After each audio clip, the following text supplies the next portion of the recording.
Hello YouTube, ZiggyNo back with Sports Cards Daily. Today is December 15th, and on this day in 1925, first hockey game at Madison Square Garden.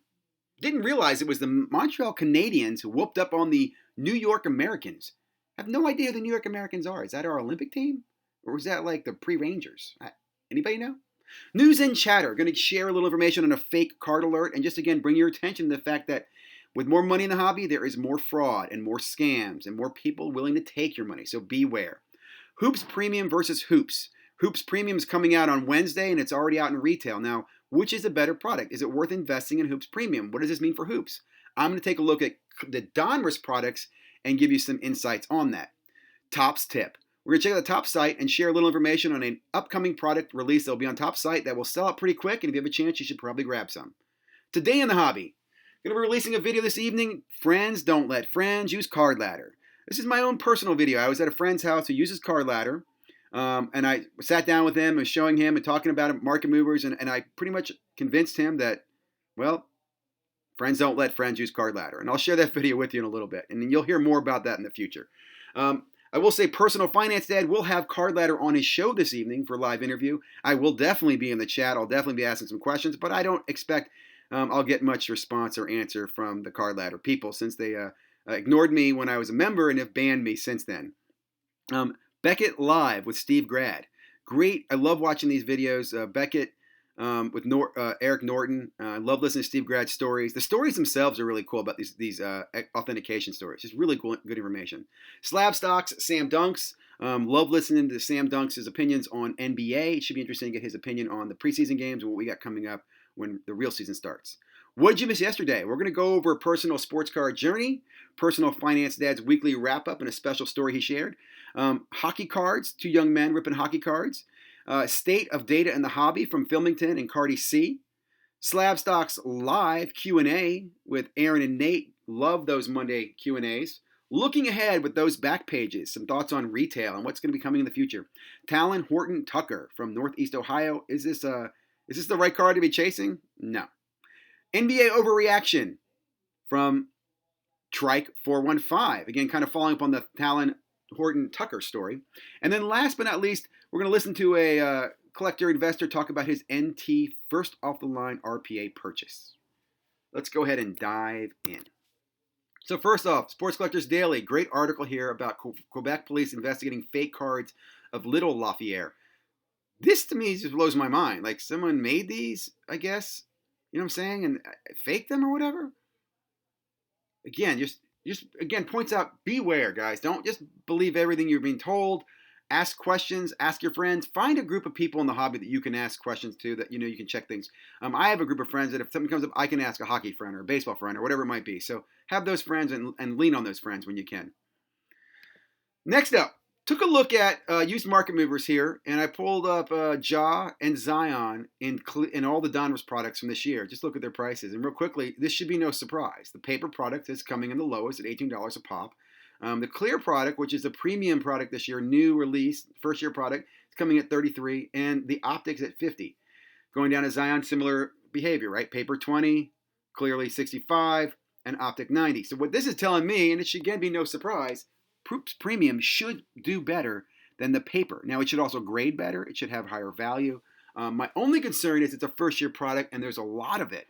An even bigger concern is what does this do for Hoops Paper, which is going to release in January? Like, why would I go buy Hoops Paper if I know Hoops Premium is coming in the same year? Like, thoughts and comments. Next up, Topps. Topps website. If you're a Montgomery Club member, yesterday you had access to Topps Sapphire Soccer. Yep, new product, and heck, Topps is going to Sapphire everything. They did Sapphire Garbage Pail Kids. Did you see that? So check on the website today or tomorrow, and you will probably see, now be careful, a lot of these products will sell it fast, you'll see the Sapphire product drop. And like the Chrome products and the WWE, but not the draft, they pretty much sell it pretty fast. So keep an eye out for that and look for Topps Sapphire Soccer. Into the content, my personal sports card life journey. Baseball card collector, investor, dealer, one of my favorite channels and one of the best guys in the hobby. Gives a great story about why he considers himself collector, investor, dealer in that order, and how his life has kind of evolved and where he is in his life with sports cards. It's really good. In fact, one of the takeaways here is that, he's basically living his life, working life, and then realized, what, he enjoys cards more. His wife made a comment that when he came in from work, he was unhappy. When he came back from a sports card, he was happy. And maybe that's a great lesson for you. You should love what you do, man. And those people who are doing sports cards and making a living, I'm sure they love it. Next up, Personal Finance Dad does a great little weekly wrap-up, and he shared a great story here. Baseball Hall of Famer puts $1 million worth of memorabilia up for auction to pay for his son's college. It's an expensive college. His friend brought everything and donated it back to him. That's a hell of a friend. Won't even mention, like, Johnny, what happened to your money, man? What happened there? What a good friend. And you have friends like that, I guess you don't need money as much, right? Next up, Hockey Cards Official. New channel I've been following. Really enjoy this because I'm learning more about hockey. I want to get different hockey perspectives. I love listening to these young men talk about hockey as they ripped open a box of SP Retail. So I'll be looking for that if it comes out in the future. Filmington and Cardi C, State of Data in the Hobby. Really good conversation, over an hour and 20 minutes. These guys really, we're talking about data and the use of data and the importance of data in the hobby. Now, I will say, I personally think data is important, right? And it really comes down to comping. You buy a card based on, first of all, whether you want it or not. But how do you find a comp? Right now, we still use eBay. No one uses Market Movers or Card Ladder at a trade show to comp a card, right? It still goes back to eBay. And I say that because this video, they talk about the importance of good data and the clean data and getting all the data. Well, let me first of all say something. You're never going to get all the data, guys, okay? It's in so many different platforms. Each platform has a reason to keep it in their own data and not share it. And you're never going to get the data from Facebook, TikTok, Instagram, all those transactions happening. So what the data that we see really is just it's a guideline to give us an idea of what the value of cards are. A lot of times cards sell under or over that guideline, right? So the data, in my opinion, is not as important. Now, where the data comes from is important. And if you have access to all the data, which I find it interesting because both these gentlemen use Card Ladder both of them use Card Ladder and have used Market Movers, and neither one of them mentioned the fact that Card Ladder does not use all the data. It says in there specifically, they do not collect all the data. And more importantly, they historically go back and pick the data they want to put into the system, right? It's not like Card Ladder went to TerraPeak and bought 5 years of past data. They have hand-selected the data they want to have in there, so they can create any historical view that you want if you're only using Card Ladder. Which again is why I made a video, Friends Don't Let Friends Use Card Ladder. I'm waiting for the community to wake up to kind of the Card Ladder scam that's going on there with the hype scores and the lack of data. So hopefully more and more people will start paying attention to that. If I'm wrong, guys, call me out on this. But again, I'm calling Card Ladder for what it is. Next up, Slab Stocks Q&A. Great conversation with Nate and Aaron talking about the hobby. I stopped here because this is an interesting topic. Michael Baker Authentication does these Grade the Graders where he puts a little sticker on top of the card. You'll see their little gold sticker there, a little platinum sticker maybe, or maybe it's a silver, I don't know. This came up in a Facebook group as well. And I will say this, most people in the hobby who have experience laugh at this. This is a freaking joke. And I'd also say it's somebody exploiting new people in the hobby to take money from them, okay? But let's listen to Aaron's comments. Would go and spend an extra $300 on a black diamond. You might have a new person going in and buying. Now, that's 100% true, and that's why I made that meme to try to make it like, hey guys, like this is just something that's trying to bolster, the perceived value of it when there's really no difference. I mean, who's going to look at a PSA 10 and say like, wow, black sticker versus silver sticker? Yes, please. Like, I mean, I'm sure there might be some people who are new. And that's a great point. Again, I cannot stress this enough, guys. In my opinion, the problem with the hobbies, we need to self-police. And this is a scam and a fraud, guys. I know people who have these cards. They pick them up or whatever. I haven't met a single person who's told me they went to Michael Baker and got this sticker, which costs $25. And when they put the sticker on, they don't even do a good job. Like, they're often not centered, which I think is hilarious. But be aware of this, right? Just not a fan, Michael Baker. Not a fan at all. Next up, those back pages. I really look at those back pages as kind of the collector guru in the hobby, right? And a lot of his collector friends and fans follow the channel, and I've heard him, talk about and discuss retail. In this video, he starts by showing you his store that's restocking, and his store, I believe outside New York, has a limit, 1 SKU per person per transaction. I don't know if that's a daily limit or an hourly limit or whatever. He doesn't talk about this, but he does talk about picking up cards. And one thing I want to mention, and before, let me listen to this. And limiting it to 1 SKU per person. So since these have different SKUs, I was able to buy 1 of each. the old days, I would have just filled my cart and checked out.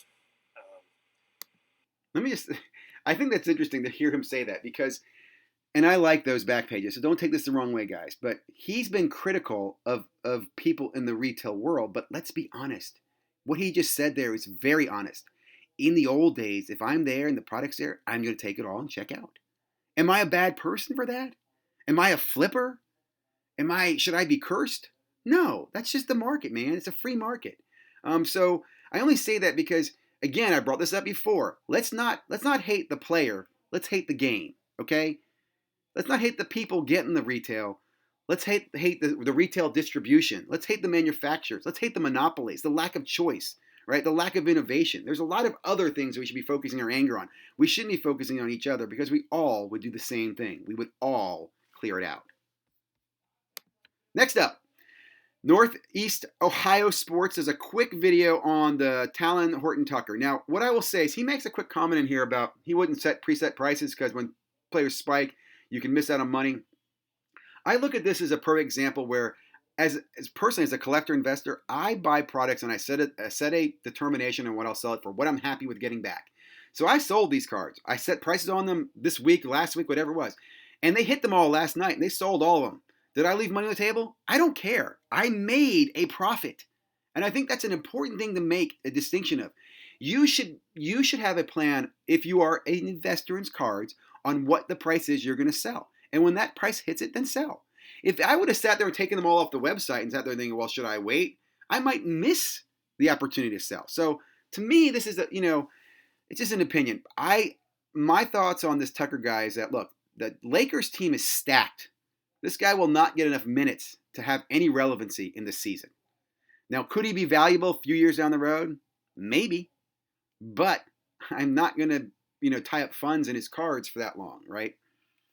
Anyway, next one up, great video here from Troy, who breaks down kind of the preseason overreaction. And he talks about that. He talks about the Tucker. He talks about Sadeko and some of these players and how their prices are fluctuating really fast, which I think is awesome. It's fun to watch. But again, as Troy mentions here, you can lose a lot by chasing some of these players. You could be totally wrong, right? You could spend $100 on Tucker at $10 a card, and next thing you know, the guy goes to the G League and you never see him again. Okay, that could happen. And then you lost all that money. So that's why people normally, invest in I'd say the blue bloods or the more established players or the higher value rookies. What I also like here is he brings up ComC and he talks about StarStock as both being great platforms for people to be able to make these fast transactions without having to wait, which I absolutely agree with. Gives some other great tips there on how to profit as well. Last up, and it's been a long video, Yen Money sharing his story about this absolutely beautiful card here, this Cam Reddish. Now I'll say, he shares with you how much he spends on it. He shares his logic on what he thinks the value is. And I can't disagree with it. I guess what I would say is that I've never spent that much money on a card. I have sold cards that are that much money, but I've never spent that much money on a card. Now again, everybody does things differently. And I'm excited because I am a Cam Reddish fan. So we'll see where this goes. But again, what I liked about this video is he gives some great insight. He's been strong on Cam Reddish. And I love his logic and explanation on how he came to buying this card. So again, check it out. Give him a sub if you'd like to. Hope you guys have liked the content today. Again, thank you very much for your time. If you haven't already, please subscribe. I always forget to ask people that. You'll also see we will be back tonight, like I said, with the Friends Don't Let Friends Use Card Ladder. And be back tomorrow with another brand new video. And then look for later this week, I'll do some more StarStock updates on the StarStock Challenge. Super excited about that as well.